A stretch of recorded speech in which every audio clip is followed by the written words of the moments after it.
Yahoo for tonight. Make sure you get over there and get entered into their contest. They have a no maintenance fee, single entry $5 buy-in, price point for everybody. So we want to see Yahoo grow.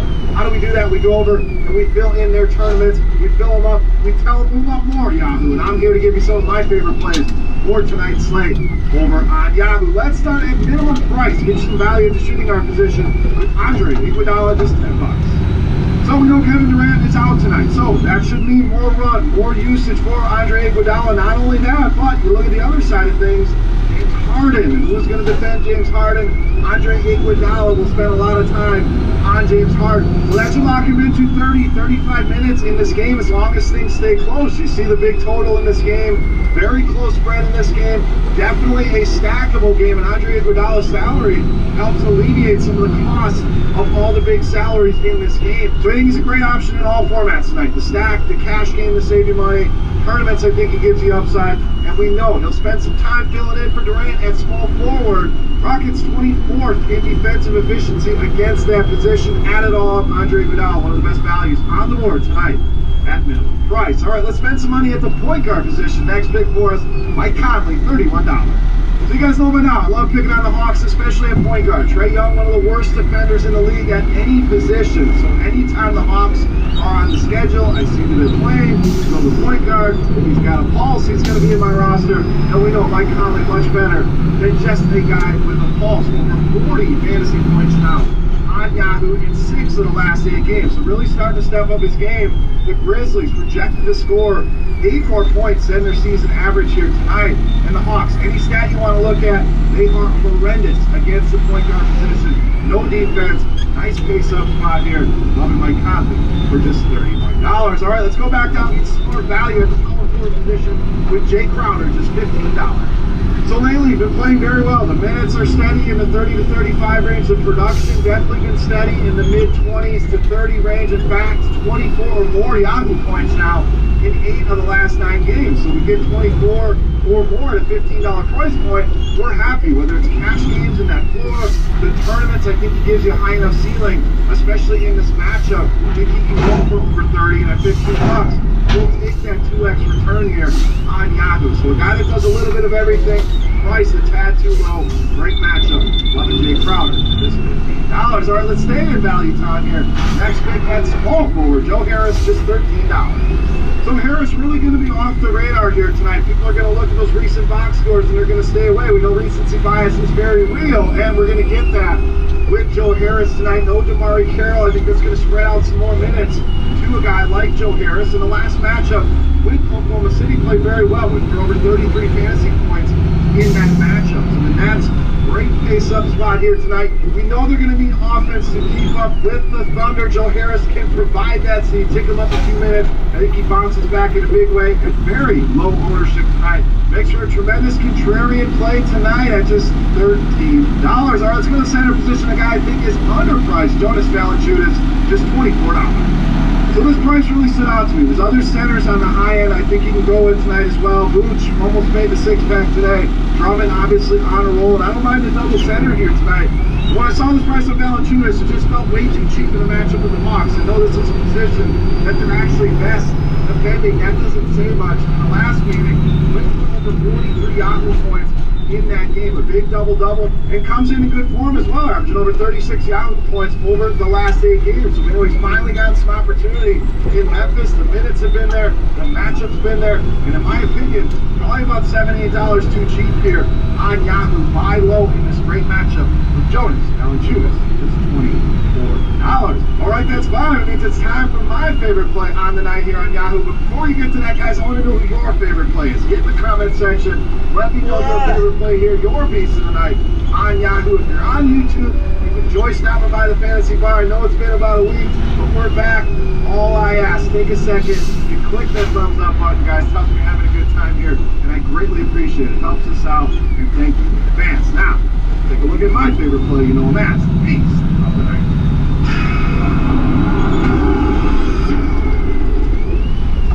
All right, B7, we're going to go back to Golden State at the point guard position. Steph Curry, $37. Tonight's Beast of the Night. So we talked about it with Andre Iguodala. Obviously, take Kevin Durant off the floor. That's going to be a big usage bump, and everybody pretty much gets a big Klay Thompson leading the way, but Steph Curry at 7.2% usage bump and 1.43 fantasy points per minute without Kevin Durant on the floor. Those numbers really jumped off the page for me, especially under $40 for Steph Curry and a matchup that he's played well in. I know Chris Paul, one of the best defenders at the position, but Steph has gone over 40 now in 7 straight against the Rockets. Yes, they had a close playoff games. And without Durant on the floor, they're going to need his offense. 232 is the goal of this game, like we talked about earlier. Close spread, a stackable game, but Steph Curry, cash games, tournament, stacks, does not matter. Easily my favorite play of the night, and tonight's beast of the night. All right, guys, that wraps up here for Wednesday night on Yahoo. Any questions, comments, feedback in that comment section. Remember, your beast of the night also on YouTube. Guys, don't forget that thumbs up button. It really helps us out, and I greatly appreciate it. RotoGrinders, Doc. Are you gonna go to school now? I'm gonna find you somewhere real nice to go. The council will vote to either adopt or reject. What's up, guys? I'm Chris Skaggs, and you're back with another Four Corners video breaking down today's 6-game NBA slate, courtesy of Osmo.com. Yesterday we had a tough slate with a lot of landmines, but the power of positivity will continue to carry us to success, so like this video right now. Leave a comment down below. Tell me which guy you like the most on today's slate. It all helps us out a lot, all the interaction, all the likes, so please do that right now. Like the video right now, leave a comment, and I'll jump in with you guys a little later today. First corner I wanted to hit on is a game with the Warriors visiting the Rockets. This one is a 230.5 point total. It represents a slate high, and it's a 3.8 point boost for Houston and a 4.5 point drop for Golden State. Chris Paul's 28% expected ownership by us at Osmo.com. Right now we're making the highest overall slate. But at 59.75 fantasy points the last time we played Golden State. That was a game without James Harden, though. And we did see a lot of great games last playoff for Chris Paul against the Warriors as well. Chris Paul's certainly a little bit bitter about missing that playoff series after going out with a hamstring issue. And you're going to see him continue to push his effort in this game, so you don't mind matching the field where his ownership is. James Harden had 44 points, 10 rebounds, and 15 assists the last time that he played Golden State. That one was without Chris Paul, so we're going to have both these guys in the lineup today. We're going to cut to their upside a little bit, but I actually don't think they're pulled together because I think both of you guys are highly motivated against Golden State for, again, that playoff disappointment and sending a message to the playoffs this year. I think are both things that the Rockets are going to want to do. Clint Capella has been up and down versus Golden State in his career. He's an okay player today. Not a guy I'm trying to get to, but with where the field is, I think around 20% expected ownership, it seems about fine to me where Clint Capella should be. PJ Tucker had 46 fantasy points the last time he played Golden State. That was the game without James Harden, so you're probably not going to see that much of an upside again here. He's a fine value guy, but he's going to be a little bit higher up than he probably should be given the fact that he's not have that high of usage. We'll still get to both looks from the corner because that's just what the Warriors are always willing to give. I don't think he's a fantastic play and not a guy you're going to want to load up on a really high amount. We have no Kevin Durant today who's resting for the Warriors. That is a good opportunity for all these guys, especially Klay Thompson. He goes from a 1.03 fantasy point per minute player to a 1.241 in minutes without Kevin Durant on the court. Klay Thompson's like a strong play. He's been priced up a little bit for this opportunity, and he's still in a good spot here, and I like him quite a bit. Steph Curry goes from 1.36 fantasy points per minute to 1.44 fantasy points per minute before time without Kevin Durant. Not as big of a boost as Klay Thompson gets on paper, but still a very nice spot for Steph Curry. Defense is going to come after him, but I think he's still a perfectly good situation for him. I still like him quite a bit. I think it's a really good spot for him to get going without Durant, so I'm very comfortable having a good amount of Steph Curry tonight. Draymond Green is one of the Warriors who actually gets worse with Kevin Durant off the floor. Goes from 1 fantasy point per minute to 0.9 fantasy points per minute. I'm still okay with him. He's at a pretty reasonable price. He shows some playmaking upside here versus the Rockets team. He's going to close out on shooters pretty well. So I don't mind Draymond today, but I'm not necessarily trying to get him in the lineups at a hardcore level. And DeMarcus Cousins had 46.5 fantasy points last time that he played Houston, a little bit over 2 weeks ago. It's a nice spot again. He only shot 4 for 12 in that game, so he can have some more upsides, more usage with Kevin Durant off the floor. So this all looks good for DeMarcus Cousins, and I like him quite a bit with his price being down a little on DraftKings. The next corner I want to hit on is a game of the Nets visiting the Thunder. This one also has a slate high 230.5 point combined total, which represents a 3.6 point boost for the Thunder, while the Nets are flat with their season average. Russell Westbrook had 71.75 fantasy points in the game versus Brooklyn earlier this year. Obviously, you can't project him to have that same output again, but I think it does bode well for him having a nice matchup today. He's expected to have 21% ownership right now. I think that seems fair, maybe a little bit low overall. I like Russell Westbrook today. I'll probably go a little bit over the field on where he were projected right now. Paul George at 77.25 fantasy points in that same game versus Brooklyn. I think his shoulder's been for risk. I mean, he did shoot 2 for 8 versus Utah. And the Nets limit threes pretty well, even though Paul George did shoot 6 for 13 in that first matchup. Paul George's shoulder really is a concern for me here. I think Utah limits his usage pretty well in general, so maybe it was an aberration. There's some of that concern for Paul George.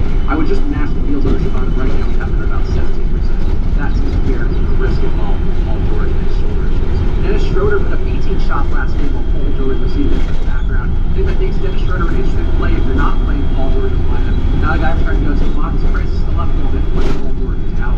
But Dennis Schroeder, an interesting contrarian play. You are going to leave Paul George out of your lineups. Steven Adams and Jeremy Grant grade out pretty similarly to me. I think I would prefer Adams slightly. He's going to be at about half the ownership of Jeremy Grant, so that would give you a little more favoritism towards Adams. But both these guys look okay. Really don't have an issue with either. D'Angelo Russell's price is coming down, but his minutes still feel a bit risky with Spencer Dinwiddie back in the lineup. He's projected for a 16% ownership right now. It seems fair to me for D'Angelo Russell. Not a guy I'm trying to go crazy over the field on because he has shown some pretty big downside and not a lot of upside recently. But if he is going to show upside, this is the spot to go to him and hope that he could have that. Spencer Dinwiddie's been over 44 fantasy points in 2 out of his last 3 games. The last game versus Detroit ended up being a blowout, so Dinwiddie didn't see his full run.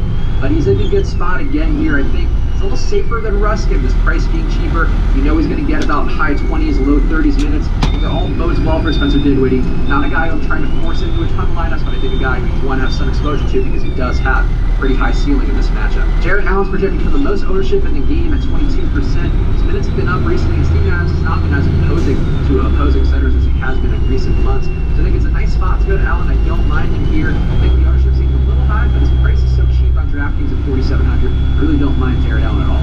Harris LeVert and Joe Harris should see some more secure minutes now that DeMar Carroll's been ruled out with a knee injury. I don't mind either of the guys. I think LeVert has probably got a little more upside, but Harris is going to get a little more secure role, a little more court time as well. I think that Joe Harris, interesting. Harris LeVert, an interesting tournament guy. You can have that upside to win you one. Our next corner is the game I'm most iffy on, but I wanted to include it because I think it does have some upside and not a ton of ownership on it. It's a game of the Jazz visiting the Suns, and it has a 221.5 point combined total, which represents a 4.3 point boost for Utah and a 0.3 boost for Phoenix. DeAndre Ayton's projected to be the highest owned guy in this game at 25% ownership. I think he looks like a good play. His price is a little bit cheaper for the match with Rudy Gobert, even though, as we've talked about, the center matchup versus Utah isn't as bad as it has seemed on paper in previous years, so I don't mind Ayton here. Josh Jackson is projected for comparable ownership to Ayton, and I would much rather pay up for Ayton than take the value play of Josh Jackson, even though he does look okay as a value guy. Devin Booker's had 59.75 and 67.5 fantasy points in 2 out of his last 3 games. He's also got 23 shots in those games, which I think is interesting here. His contrarian play is going to be owned in the single digits. I think he's an interesting guy to have today. The Suns have won 4 out of the last 5, including wins over Golden State and Milwaukee, 2 teams who are really just better than the Suns are. So the Jazz, I think, would also fit that criteria. I wouldn't be surprised to see the Suns keep this close, and if they do, it's probably going to come at the hands of Devin Booker. Kelly Oubre hasn't shown much upside recently, but he's a very steady play, and he does have that 50-plus fantasy point ceiling, so I have no problem with Kelly Oubre. Certainly would prefer Booker more, but Oubre is very much the next round I can stack in this game. Tyler Johnson as well, it seems like a value play with less than upside. I really would only put him in a game stack, though, because I don't think he would be the one guy to have an outlier performance out of everybody here. But if the Suns keep it close, I think he could have a day. So I don't mind Tyler Johnson, but only in a game stack. On the Jazz side, Rudy Gobert is in a good spot versus a 4 Suns interior who allows a lot of shots to the rim, a lot of rebounds as well. Really have no issue at all with playing Rudy Gobert, even though he's going to take a little bit of a downtick. Ricky Rubio back in the lineup. And Ricky Rubio is expected back, and a fun fact about him, he's only been under 32.25 fantasy points once since the 2016-2017 season versus Phoenix. It's a nice spot for Rubio. I think it's a good situation for him to return to. I think the minutes are a bit of a risk given the fact that he just keeps going in and out of the lineup. But overall, I don't mind Ricky Rubio, and I think he's in a pretty good spot and a good price. Donovan Mitchell has some less upside now that Ricky Rubio's back, and have a little bit less time as a playmaker, a little bit less time with the ball in his hands. He's still going to shoot a lot. He's probably going to shoot over 20 times this game. That offers a ton of upside versus this Phoenix team, allowing a very high field goal percentage before. I have no problem with Donovan Mitchell today. I think if anything, he may be a forgotten man with Rubio back in the lineup. Jay Crowder and Joe Ingles still look pretty fine to me. I prefer Crowder with the discount now that we have Rubio back in the lineup, but really either guy looks okay. They're both serviceable wings, and that's really enough to get them into your player pool for today's slate. Derek Favors' price is up, even though his minutes have been down to the low 20s recently. He could be very productive per minute for the same reasons Rudy Gobert should be productive, so I don't mind Derek Favors, but he's certainly not a priority with his price all the way up to $5,700 on DraftKings. The last corner I want to hit on, and as I mentioned, this was a tough choice with these last 2, so we can check the column switch ahead in the description right now. I do have details on all the games, including the Orlando-Washington game, which was a very tough cut, but I think it's interesting to talk about. My last corner is a game of the Grizzlies visiting the Hawks. This one is a 222.5 point combined total, which represents a 10.2 point boost for Memphis, which is a slate high, as well as a 1.7 point decrease for Atlanta. Mike Conley's been over 46.75 fantasy points in his last 3 games. It's a pace-up spot. He's looking good. He's projected for 19% 50% ownership right now. I think I'd go above that for Mike Conley based on what we're seeing recently and this really great matchup versus Atlanta. Avery Bradley's actually going to be a little bit higher owned than Mike Conley according to our ownership projections at Osmo.com right now. He does project a lot better if you just use the Memphis stats instead of his Clippers stats, which are much less impressive. So Avery Bradley is a guy who I have no problem matching the field on if he's going to be at about 20% owned. He also has some upside, so Avery Bradley has been shooting 17, 18 times in some games. I like him quite a bit. Jonas Valanciunas and Joakim Noah have both been seeing decreased minutes recently, but the center spot versus the Hawks is the one where you can really pile up stats. So both these guys are in play for me. I think the minutes is a little bit of a concern, but you could see a monster day out of either of these guys. I think I prefer Jonas by a pretty decent margin, but either guy is okay by me. Delon Wright's been submitted there in a pace-up spot with some turnovers that are going to happen on the Atlanta side. He's in a good situation again. Delon Wright has shown 37 fantasy point upside off the bench recently. His minutes are in the high 20s. I think he's in a good spot again, and I really don't mind putting him in there, even though his price is a little bit high for where you want him. Trae Young is expected to have 20% ownership on him, and that does seem a little bit high to me, especially given the fact that he's come back down to earth recently.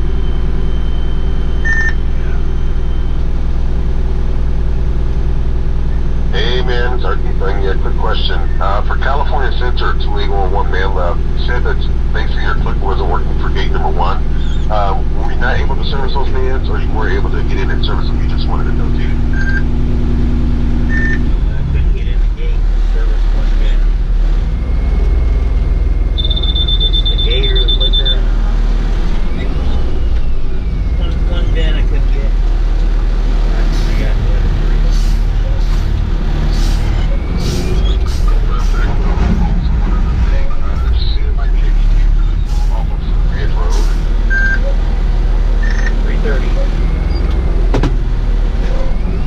Much appreciated, brother.